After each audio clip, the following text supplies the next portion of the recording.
ایک گاؤں میں ظہیر نامی ایک بوڑھا مالی رہتا تھا جو اپنے شاندار باغ کی وجہ سے مشہور تھا۔ دیہاتی اس کے پھولوں کے چمکتے رنگوں اور اس کی فصلوں کی شادابی پر حیرت کرتے تھے، لیکن کوئی بھی اس کی کامیابی کا راز نہیں جانتا تھا۔ ظہیر کے بارے میں مشہور تھا کہ وہ بیج بونے سے پہلے ان سے بات کرتا ہے۔ ایک بہار کی صبح حمید نامی ایک نوجوان لڑکا ظہیر کے پاس آیا تاکہ باغبانی کا فن سیکھ سکے۔ استاد ظہیر، اس نے کہا، آپ اتنا خوبصورت باغ کیسے اگاتے ہیں جبکہ دوسرے لوگ ایک بھی پھول کھلانے میں ناکام رہتے ہیں؟ ظہیر مسکرایا اور حمید کو بیج لگاتے ہوئے دیکھنے کی دعوت دی۔ اس نے لکڑی کے ڈبے سے ایک چھوٹا سا بیج نکالا، اسے نرمی سے اپنی ہتھیلی پر رکھا اور کہا، تم ابھی چھوٹے ہو لیکن تمہارے اندر عظمت کی صلاحیت چھپی ہے۔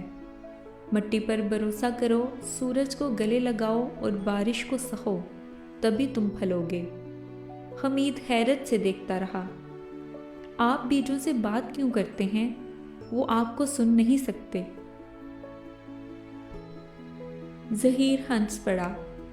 ہر بیج کا اپنا سفر ہوتا ہے، جیسے ہر انسان کا۔ میرے الفاظ بیج کے لیے نہیں بلکہ میرے اپنے لیے ہیں، صبر اور یقین کی یاد دہانی کے طور پر۔ حمید دلچسپی سے رک گیا اور سیکھنے لگا۔ کئی دنوں تک وہ دیکھتا رہا کہ ظہیر کس طرح اپنے باغ کا مستقل اور محبت سے خیال رکھتا ہے۔ اس نے دیکھا کہ کچھ بیج جلدی اگتے ہیں جبکہ کچھ وقت لیتے ہیں۔ حمید کی بے صبری بڑھنے لگی۔ ایک دن ظہیر نے حمید کو ایک بیج دیا جو عجیب طور پر وزنی تھا۔ اسے لگاؤ، لیکن یاد رکھو کہ اس کی خاص دیکھ بھال کی ضرورت ہے۔ حمید نے بیج کو مٹی میں دبا دیا، اسے باقاعدگی سے پانی دیا اور انتظار کرتا رہا۔ دن ہفتوں میں بدل گئے لیکن کچھ نہ ہوا۔ مایوس ہو کر اس نے ظہیر سے شکایت کی، یہ بیج بیکار ہے، کئی ہفتے ہو گئے ہیں اور ابھی تک ایک کمپل بھی نہیں نکلی، میں ہار مانتا ہوں۔ ظہیر نے سر ہلایا، میرے ساتھ چلو، اس نے کہا اور اسے باغ کے ایک کونے میں لے گیا، جہاں ایک بڑا اور شاندار باغ کا درخت کھڑا تھا جس کی چھاؤں دل کو سکون دیتی تھی۔ کیا تم اس بانس کو دیکھتے ہو؟ ظہیر نے پوچھا۔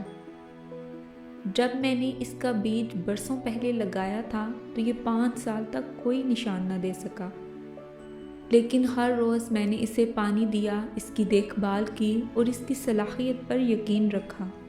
پھر ایک دن یہ آسمان کی طرف بڑھا اور صرف 6 ہفتوں میں 20 فٹ سے زیادہ اونچائی تک پہنچ گیا۔ حمید کی آنکھیں حیرت سے کھلی کی کھلی رہ گئیں۔ یہ پہلے کیوں نہیں بڑھا؟ ان 5 سالوں کے دوران بانس زمین کے نیچے جڑوں کا مضبوط نیٹ ورک بنا رہا تھا۔ اگر وہ بنیاد نہ ہوتی تو یہ اپنی بلندی کو سہارا نہیں دے سکتا تھا۔ زندگی بھی کچھ ایسی ہی ہے۔ کچھ بیج جیسے بانس وقت لیتے ہیں، لیکن جب وہ بڑھتے ہیں تو توقعات سے بڑھ کر ہوتے ہیں۔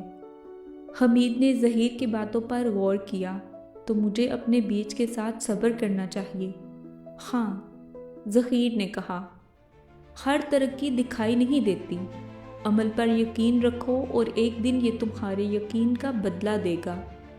حمید اپنے بیج کی طرف نئے عزم کے ساتھ واپس گیا۔ مہینے گزر گئے اور آخرکار ایک چھوٹی سی کمپل نمودار ہوئی جس نے حمید کو بے حد خوشی دی۔ وقت کے ساتھ وہ کمپل ایک مضبوط اور جاندار درخت میں بدل گئی جس نے حمید کو استقامت اور صبر کی اہمیت سکھائی۔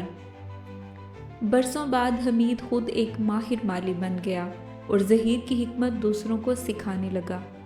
وہ اکثر انہیں یاد دلاتا، ہر بیج کا اپنا وقت ہوتا ہے، اسے محبت سے پروان چڑھاؤ اور یقین رکھو کہ سطح کے نیچے ہونے والا غیر مرئی کام اسے عظمت کے لیے تیار کر رہا ہے۔ اور یوں عقلمند مالی اور ہچکچانے والے بیج کا سبق نسلوں تک زندہ رہا، لوگوں کو غیر مرئی پر یقین رکھنے اور یقین و صبر کے ساتھ ترقی کے سفر کو گلے لگانے کی تحریک دیتا رہا۔ اصل ترقی وقت لیتی ہے اور ہر پیش رفت فوری طور پر نظر نہیں آتی۔ عمل پر بھروسہ کرو، اپنی کوششوں کی پرورش کرو اور یاد رکھو کہ مضبوط بنیادیں شاندار بلندیوں کا سبب بنتی ہیں۔